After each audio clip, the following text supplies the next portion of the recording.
Hello everyone. और ये 7 islands visa India का ऑफिशियल यूट्यूब चैनल है। मेरा नाम है योगेश खासा।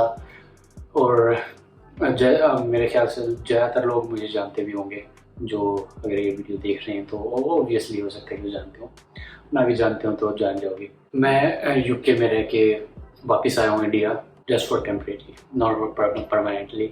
वापस मैं यूके जाऊँगा। तो इस वीडियो में मैं एक बार सबसे पहले अपनी स्टोरी बताता हूँ। मैं जिस टाइम पे गया उस टाइम पे कोई वर्क वीज़ा का ऑप्शन नहीं था। मैं गया था स्टडी वीज़ा पे। और after going there and completing my studies I realised कि मैंने गलत किया। लेकिन क्या कर सकते हैं, हम वो उसे चेंज नहीं कर सकते, लेकिन हम दूसरों को गाइड कर सकते हैं अच्छे से। तो ये वीडियो स्पेशली उनके लिए जो कंफ्यूज्ड हैं स्टडी वीज़ा या फिर वर्क वीज़ा। आजकल मतलब काफ़ी चल रहा है वर्क वीज़ा यूके का, और स्टडी वीज़ा तो चलता ही रहेगा। स्टडी वीज़ा से वो बंद नहीं करते बिल्कुल भी, कोई भी कंट्री बंद नहीं करती, क्योंकि वो एक सोर्स ऑफ इनकम होता है। तो स्टडी वीज़ा वो कभी भी मिल सकता है आपको, 1 साल बाद भी मिल सकता है, और यूके में का गैप भी एक्सेप्टेड होता है, तो उसकी कोई प्रॉब्लम नहीं है। लेकिन वर्क वीज़ा जो है वो एक लिमिटेड टाइम के लिए होता है। और जहाँ तक कि मेरा आइडिया है वो मिनिमम मतलब ये है कि 1-2 महीना, और मैक्सिमम ये मान के चलो कि 5-6 महीने तक ही चल सकता है, बाकी कुछ बोल भी नहीं सकते। तो study visa versus work visa, which one is better for you? तो सबसे पहले बात करते हैं स्टडी वीज़ा की। अगर आपको वहाँ पे पढ़ना है, स्टडी जो है वो आपको लगता है कि अगर आप डिग्री करो पूरी, और उस डिग्री के बाद आपको अच्छा काम मिल जाएगा, आपको जो वर्क परमिट है वो फ्री में मिल जाएगा। वैसे होना काफ़ी मुश्किल है, बट हो सकता है, ऐसी कोई बात है नहीं। मुझे मिल जाता अगर मैं ट्राई करता तो। लेकिन 5 साल तक एक ही एम्प्लॉयर के साथ काम करना वो मेरे लिए थोड़ा सा मुश्किल था, क्योंकि मुझे अपना बिजनेस भी सेटअप करना था। और स्टडी वीज़ा में ये फ़ायदा है कि आपकी जो नॉलेज है वो एनहेंस होती है काफ़ी, मतलब आपको एक्सपीरियंस होता है, नॉलेज होती है। लेकिन जो फाइनेंशियल कंडीशन की बात की जाए तो वो आपकी डाउन चली जाएगी। इसके बाद जो रिकवरी है वो हो नहीं सकती। जो फीस आप अगर सोचोगे 1 साल की, इंडिया से आप फीस भर के और बैचलर डिग्री पे जाओ और वहाँ पे फीस पूरी कर लोगे काम करके, ऐसा हो नहीं सकता। It's very difficult. पहले हो जाता था, लेकिन आज के टाइम पे काफ़ी मुश्किल है ये, और काम भी मिलना मुश्किल हो जाता है आज के टाइम पे। तो स्पेशली जो स्टडी वीज़ा पे उनके लिए लिमिटेड आवर्स होते हैं और वो ही पूरे नहीं हो पाते, और ऊपर के तो अलग बात है वो तो अगर फाइनेंशियल कंडीशन की अगर बात की जाए, अगर आपको स्टडी के लिए ही जाना है और पैसे कमाने पे ज़्यादा जोर नहीं देना शुरू के कुछ सालों में, तो आप जा सकते हो। पर ये माइंड सेट करके जाना कि वहाँ पे मतलब जो पैसे हैं वो लगेंगे ही लगेंगे।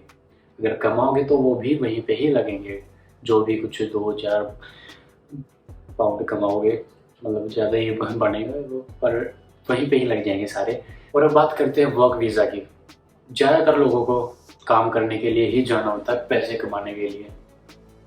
तो अगर वो स्टडी वीज़ा पे जाते हैं तो मुझे नहीं लगता कि कोई ख़ास फ़ायदा है, क्योंकि अगर वहाँ पे करना ही काम है।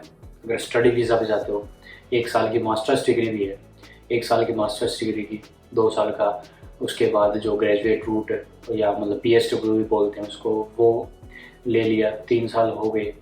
उसके बाद भी अगर आप पैसे दे के और मतलब वर्क परमिट खरीद रहे हो और कोई ख़ास फ़र्क है नहीं, उसके 5 साल बाद आपकी PR होगी, तो जो शुरू के 3 साल हैं वो लगभग वेस्ट हैं, और कोई पढ़ने वाला भी होता नहीं उनमें।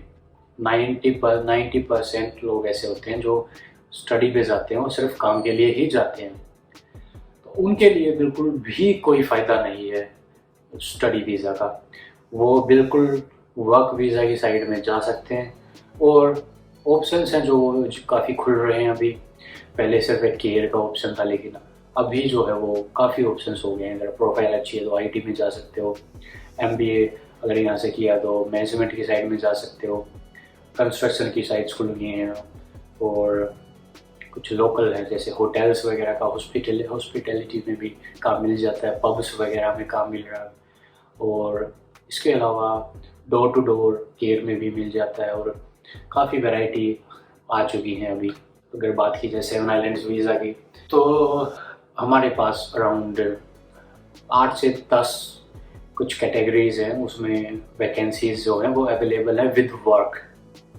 विदाउट वर्क मतलब कोई फ़ायदा नहीं है, विद वर्क ही लो। उसमें ये है कि कम से कम एक काम तो होगा, अगर वहाँ पे जाके चेंज भी करना है तो आपके पास टाइम मिल जाएगा आपको कि आपका काम चलता रहे, और आपको अगर कोई अच्छा काम मिले तो वहाँ पे आप स्विच कर जाओ, तो वो कोई प्रॉब्लम नहीं होगी। लेकिन अगर विदाउट वर्क जाते हो तो उसमें फिर थोड़ी सी प्रॉब्लम आ सकती है, क्योंकि एक लिमिटेड आवर्स का ही आप काम कर सकते हो बाहर, और वो भी सिर्फ एक लिमिटेड कैटेगरी में, और उसके लिए आपको फिर सारी चीज़ें इंटरव्यू वगैरह करना होगा क्लियर, मतलब कनेक्शंस जो हैं वो चाहिए उसके लिए। लेकिन अगर काम लेके जाते तो बेटर ही होगा। 7 आइलैंड्स वीज़ा में आप ट्राई कर सकते हो, रीज़नेबल रेट्स में मिल जाएगा आपको, क्योंकि डायरेक्ट कॉन्टैक्ट्स हैं हमारे, तो बीच में कोई नहीं होता। नॉर्मली एक आधा जो कोर्स है वो इनडायरेक्ट होता है, बाकी सारे डायरेक्ट है। तो जितना जेन्युइन रेट हो सकता है हम उतना जेन्युइन रेट रखते हैं। इसके अलावा कनाडा वगैरह का भी वर्क परमिट है, उसकी वीडियो एक अलग से बनाता हूँ मैं। फ़िलहाल बात करते हैं सिर्फ यूके की। कंक्लूजन ये है इस वीडियो का, अगर स्टडी आपको जेन्युइनली स्टडी करनी है, और लाइफ में मतलब ये है कि आपको स्टडी के बेस पे कुछ चाहिए, कुछ आगे मतलब बड़ा अचीव करना है, उसके लिए पैसे तो लगेंगे। देखो सबकी फाइनेंशियल कंडीशन इतनी अच्छी नहीं होती कि वो पैसे लगा सकें इतने ज़्यादा, 99% लोगों की नहीं होती। तो स्टडी वीज़ा मतलब एक लिमिटेड नंबर ऑफ पीपल के लिए है, और वर्क वीज़ा है वो सभी के लिए, और 18 कोई भी वहाँ पे अप्लाई कर सकता है, जा सकता है। बस कुछ चीज़ों का ध्यान रखना होगा। अब सारी डिटेल्स हैं वो इस वीडियो में मैं बता नहीं सकता। जो भी प्राइस होगा, प्राइस रेंज अराउंड वेरी करता है, depends on the work and the field you are choosing and your skills. अगर बिल्कुल ही अनस्किल्ड वर्क है तो उसके फिर सारी मतलब ये है कि रिस्क भी उसका ज़्यादा हो जाता है। अगर इमिग्रेशन को अगर शक होता है उस चीज़ पे तो वो डिपोर्ट भी कर सकते हैं। तो इसलिए फिर जो भी है सारा बनाना पड़ता है उसकी प्रोफाइल, उसमें फिर खर्चा तो होता ही है। जो भी इन सारे फैक्टर्स हैं वो देख के और आपको बता सकते हैं। तो कॉन्टैक्ट कर सकते हो, इंडिया में कॉन्टैक्ट कर सकते हो, यूके में कॉन्टैक्ट कर सकते हो, दोनों जगह के ऑफिस हैं। और इसके अलावा अगर आपको कोई और कंट्री के बारे में भी क्वेरीज हो, Australia, Canada, we do all kind of visas and all kind of countries including the investment visa, business visa और जॉब सीकर वीज़ा, हर एक टाइप का वीज़ा हम अप्लाई करवाते हैं। एक बार आप ट्राई कर सकते हो, बात कर सकते हो। ऑफिस एग्रो मॉल जो रोहतक में, हरियाणा में, एग्रो मॉल में 158 नंबर, 7 आइलैंड्स वीज़ा कंसल्टेंसी। जो नंबर्स हैं वो आपको जो भी है डिस्क्रिप्शन में सारी डिटेल्स मिल जाएंगी, मैप की लोकेशन भी मिल जाएगी। अगर आपको जाना हो या फिर बात करनी हो, कॉन्टैक्ट पर्सन जो भी होगा वहाँ पे जो भी रिप्रेजेंटेटिव होगा वो आपसे बात करेगा और आपको डिटेल्स वो है जो देगा। तो इस वीडियो में बस इतना ही। अगर आपको और कुछ ज़्यादा अगर डिटेल्स में पूछना है तो कॉन्टैक्ट कर सकते हो 7 islands visa. And thank you very much for watching the video.